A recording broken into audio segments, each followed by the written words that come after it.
Beach Farm. Chenda mukaga katonyeze 3 Kampala. Ne chenda mukatonyeze 0 Masaka. Amawulire gakusomera John Mark Segawa. Gakakutusibwako White Star Magic Detergent. Sabuni wobunga tukuza.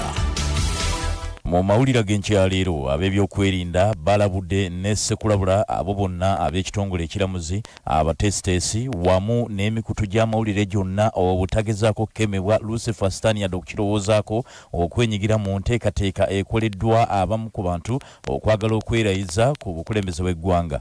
Kino kibikuddwa omwogezi wa poliisi Friday Nanga ng'asinziira ku kitebe kya poliisi Naggulu n'agamba nti waliwo omu ku baavuganya ku ntebe y'obukulembeze bw'eggwanga ateekateeka awamu n'abawagizi be okwerayingirira ku bukulembeze bw'eggwanga era alayizibwe nga bino babiteeseteese mu bitundu by'eyiganga wabula bano babalabudde balye kamanye ng'akoza n'owebwa nti tewali n'omu yenna agenda kuttirwa ku liiso era yenna agezaako kwetantala okwenyigira mu nteekateeka eno wonna weenaabeeri alye kamanye ng'akoza n'owebwa ajja kitegeera ekisibisa omulamba amagulu ng'ogugenda okudduka.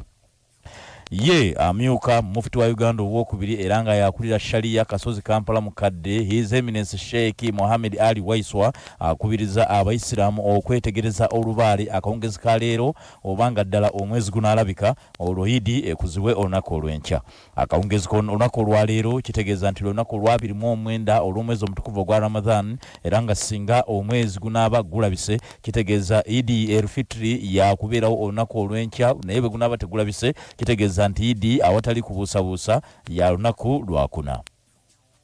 Ye omukubiriza wa Parliament Rebecca Alitwala Kadaga annyonnyodde obukulu obw'okupangisa ziweema okutuulizaamu enkiiko za Parliament ezaawamu ezimanyiddwa nga plenary.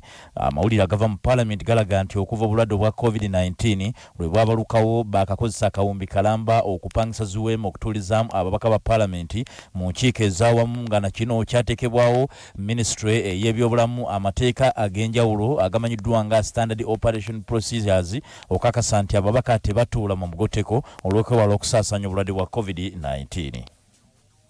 Ate ye munnakibiina kya UPC ekiwayi ekyenjawulo nga kikulembeddwamu Peter Walubiri kitegeeza nti beetaaga okwegatta okwawamu n'okukwatagana okulaba nti baleetawo enkyukakyuka mu ggwanga. Peter Walubiri n'ekibinja kye bwe babadde balangirira kabineti yaabwe ey'ekibiina ki UPC bategeeza nti batandise ku nteekateeka ssejjolola ey'okulaba nti bakunga bannayuganda bonna mu bitundu by'eggwanga ebyenjawulo okukakasa nti bongera okufuna obuwagizi ku lw'okuleetawo enkyukakyuka mu ggwanga.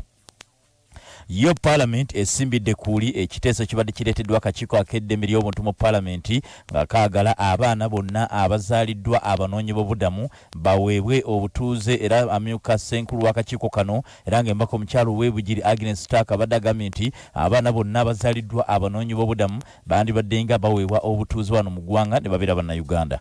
Wabula omubaka wa Mukono South mu Parliament Johnson Muyanja Ssenyonga ne Geoffrey Macho owa Busia Municipality kino bakisimbidde kuuli ku lwa Parliament ne bagamba nti singa kikolebwa kitegeeza abaana bano bwe banaakula bagenda kugula ettaka ly'abannayuganda lyonna balimalewo olwo bannayuganda bafuuke emmomboze. Banaffe ag'essaawa eno bwe gatebe gagenze tubagaliza olunaku olungi n'okukola obulungi emirimu gyamwe nga mukyatuuliriza. Nze John Mark Segawa. Entebereza y'obudde musisimuka.